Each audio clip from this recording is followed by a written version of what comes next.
네, 양시장이 2% 넘게 하락하고 있고요. 달러 환율도 1226원 선을 훌쩍 넘은 상태입니다. 또 나스닥 선물 또한 2% 가까이 하락하고 있는데요. 이렇게 불안할수록 이분이 기다리고 계십니다. 통찰력 하면 이분이죠. 김한진 3프로TV 이코노미스트 모셨습니다.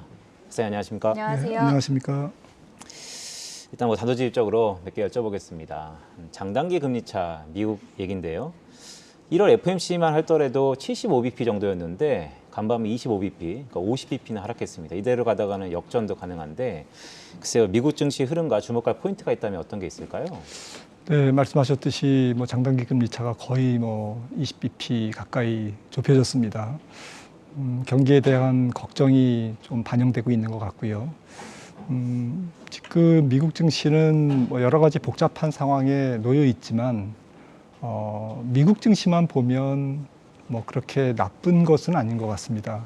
왜냐하면 사실 전쟁이 어떻게 될지 모르겠습니다만 좀 장기화되면 아무래도 달러에 대한 수요가 늘 거고요. 또 글로벌 증시 중에서 미국 증시, 달러 텀으로 거래되는 미국 증시에 자금 유입도 있을 거고, 또 미국은 사실은 원자재 자급 다족 국가이지 않습니까? 네. 그래서 원유도 사실 러시아산 원유 수입이 거의 미미하고요. 그래서 셰일도 더 캐낼 거고요. 이제 그런 측면에서 미국은 상대적으로 나쁠 게 없다. 하지만 좀 미국만의 문제가 아니라 전쟁이 장기화될 경우에는 우리가 경험하지 못했던 좀 글로벌 공급 충격, 그러니까 팬데믹으로 인해서 생겼던 1차 공급 충격이 지나갔다면 이번에는 전쟁이 장기화되면서 혹시 2차 공급 충격을 주기 때문에 내일 바로 러시아 우크라이나가 정전을 휴전을 합의해도 이 부분은 적어도 한 2, 3개월 정도는 지속될 수밖에 없다는 거죠. 이게 전체 정상적으로 전쟁 이전 2월 24일 이전으로 되돌아가기에는 네. 앞으로 물리적인 시간이 좀 필요하다 이렇게 보는 게 맞을 것 같습니다. 일각의 증권사들은 러시아와 우크라이나 전쟁이 장기화되고 격화된다면 미국의 증시가 추가적으로 14% 조정을 받을 수 있다. 이런 부정적인 전망을 내놨는데 현재 미국 상황을 조금 짚어보자면 고점 대비해서 나스닥 지수가 거의 18%, 그러니까 약세장을 앞두고 있고요. S&P 500 지수도 10% 넘게 빠지면서 본격적인 조정장에 들어갔습니다. 이 같은 상황에서 더 빠지게 된다면 우려가 심화될 수밖에 없을 텐데요. 네, 14% 추가 하락 가능성에 대해서는 이렇게 데이터로 아마 그렇게 나온 것 같습니다. 네. 제가 추정컨대는 금리와 주식의 기대 수익률의 이제 장기 평균, 12년 평균치를 좀 기준선으로 보고 현재 S&P나 나스닥의 현재 주가를 보면 만약에 금리가 한 2.5% 정도까지, 올해는 아니지만 내년까지 기준금리가 2.5% 정도까지 올라간다면 어닝에 특별한 변화가 없는 한, 어닝이 추가로 아주 급격하게 개선되지 않는 한, 한 20% 정도의 추가 하락이 남아 있고요. 네. 나스닥으로 따지면 11,000에서 한 12,000선 이렇게 추가적인 조정이 좀 우려될 수 있습니다.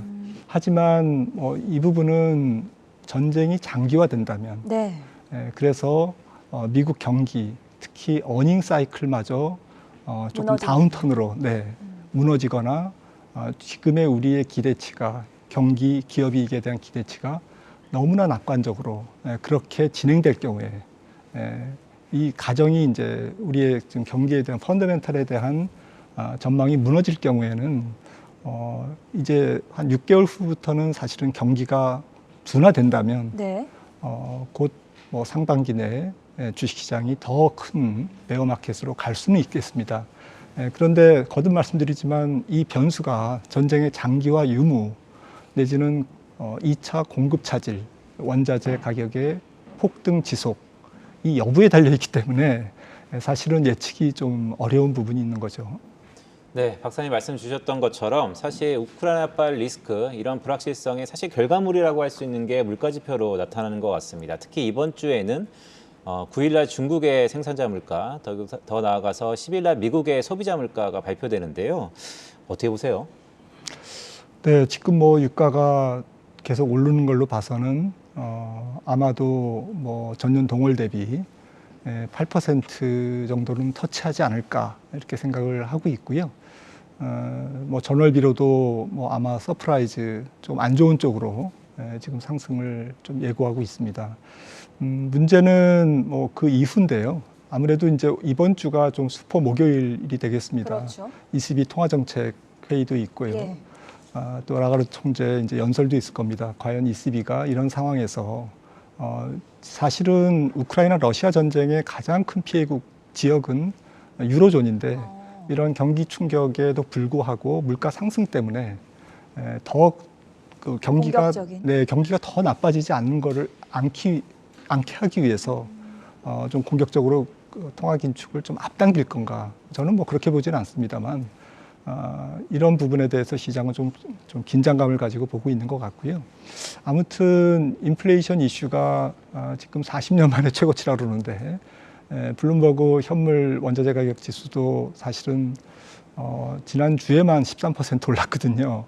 40년 만에 최고치면 사실은 지금 40년 전에 물가 상승을 경험했던 분들은 나이가 70에서 80세입니다. 그러니까 지금 시장에 우리가 대응을 하는 많은 여러분들이 네. 사실은 처음 보지 보는 못했던, 거죠. 그렇죠. 처음 보는 그런 상황이고, 그럴 정도로 이례적이고 역사적으로 의미가 있는, 이게 단기적으로 끝날지 장기화될지는 아무도 모르지만 이런 부분 때문에 조금 여러 가지 가능성을 열어놓고 네. 쉽게 생각할 부분은 아니다라는 부분을 좀 추가적으로 말씀드리고 싶습니다. 네, 요새 박사님. 네, 말씀하세요. 네네. 사실 말씀 주신 걸 쭉 보니까 이번 주가 상당히 중요해 보입니다. 왜냐하면 목요일 날 ECB에서 경기에 대한 불안 때문에 한 발 후퇴하는 통화 정책을 보인다고 한다면 글쎄요, 시장은 긍정적으로 해석할 여지가 있고 또한 10일 날 미국의 소비자 물가가 발표되지만 이미 파월 의장이 다음 주에 25bp를 올릴 거다라고 얘기를 했기 때문에 어떻게 보면 또 긍정적으로 단기적으로 해석할 이유가 있지 않을까요?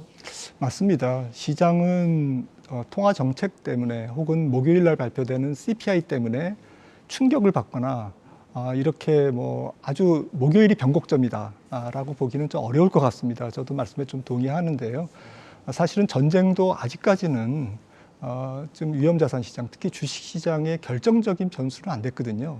사실은 주가가 떨어진 거는 지난 1월 13일, 지난 12월 미국 소비자 물가가 발표됐던 시기가 2월 12일, 13일이었는데 그때부터 1월 말까지 떨어진 거지. 전쟁은 2월 24일 날, 물론 그 전에 좀 전운이 감돌긴 했습니다만 전쟁으로 인해서 오히려 뭐 다우존스 지수는 올라 있고요.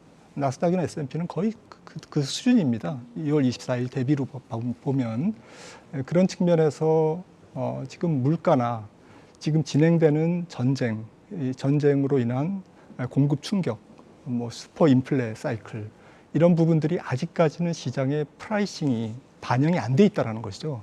이 부분은 상대적으로 목요일 날 CPI가 혹은 지금 3월 통화정책회의가 특별한 모멘텀이 부정적인 모멘텀이 되지 않을 것이다라는 것에 대한 약간 시사점이긴 하지만 좀 역으로 보면 아직까지는 우크라이나 러시아 전쟁으로 인한 이러한 슈퍼 인플레이션 사이클이라든지 앞으로 예상되는 굉장히 가파른 혹은 부담스러운 통화 긴축에 대해서 아직까지는 시장이 조금 가격 반응을 덜 했을 수 있다라고 해석할 수도 있는 거거든요. 네. 시장은 아직까지는 지금 관망 상태인 것 같습니다.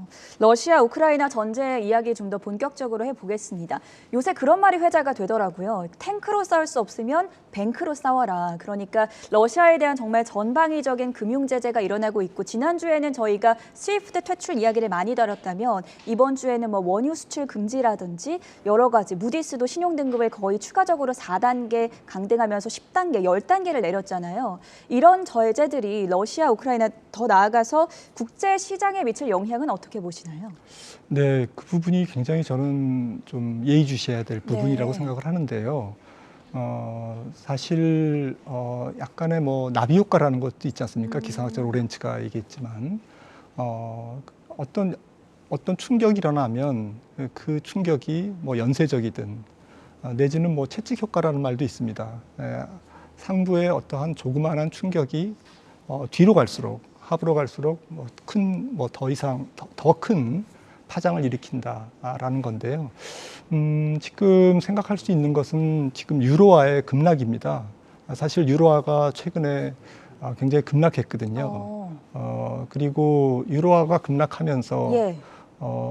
유로존의 좀 해묵은 피그스 국가, 이탈리아라든지 포르투갈의 부도 디폴트 스왑, 즉 CDS 프리미엄이 치솟고 있습니다.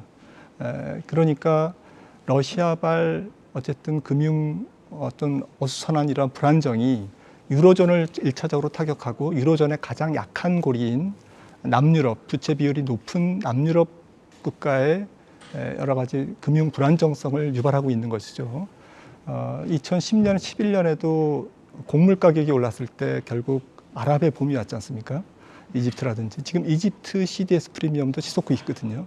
이런 부분들은 단순한 우크라이나 러시아 전쟁이 그 지역의 문제가 아니고 인근 지역, 특히 제가 볼 때는 부채 비율이 높은 신흥국이나 곡물 의존도가 높은 엔겔 지수가 높은 저소득 국가나 예. 이런 리비아도 벌써 석유 수출이 반군과 정부군의 어떤 분쟁으로 인해서 석유 수출이 조금 원활화되지 않고 있다는 해외 뉴스가 뜨더라고요. 네. 이런 식으로 지금 벌써 이런 충격이 곳곳에 지금 미치고 있다는 것이죠. 더 나아가 중국 같은 경우에도 지금 올해 최근 전인대가 양해가 있었습니다만 어쨌든 좀 기업 부채 조정을 원활하게 해야 되는 그런 과제를 안고 지금 2022년을 출발하고 있는데 이러한 달러 강세와 유로화 약세, 통화 긴축, 인플레이션 이런 부분들이 수입 의존도가 높은 신흥국과 특히 중국의 부채 조정의 어려움까지도 네. 지금 전이 될 수 있다라는 부분에서 상당히 오랜 동안 앞으로 3개월에서 6개월 사이에 많은 일들이 일어날 수 있겠구나라는 것을 추론할 수 있겠습니다. 네, 박사님 말씀을 쭉 들어보니까 사실 2010년도에 나비 효과로서의 중동의 큰 변화 이런 것들을 우리가 유념해야 되는데요. 마지막 질문을 좀 드려야 될 것 같습니다. 사실 우크라이나발 사태 속에서도 국내 증시의 업종별 희비가 엇갈리고 있습니다. 이럴 때 우리가 주목해야 될 종목이라든지 업종, 전략은 어떤 게 있을까요? 일단 전체적인 전략은 좀 현금 비중을 높게 하고 좀 변동성이 클 것으로 예상되기 때문에 좀 변동성에 대응하는 전략을 조금 취하는 게 좋을 것 같고요. 아무래도 통화 긴축기에 아직까지는 경기 확장기로 보이기 때문에 이런 상황에서는 금리 인상에 조금 피해 있는 그런 업종이 좋을 것 같습니다. 즉 성장주라도 PR이 높지 않은 올해 예상 PR로 한 15배에서 20배 사이라든지 이렇게 지나치게 높지 않은 성장주나 가치주 쪽의 포트폴리오 비중을 좀 높이는 게 조금 시장을 방어하는 데 도움이 될 거라고 생각을 합니다. 네, 오늘 시장 좀 부진한 가운데서도 현명한 투자 조언 함께 들어봤고요. 지금까지 김한진 이코노미스트와 함께했습니다. 잘 들었습니다.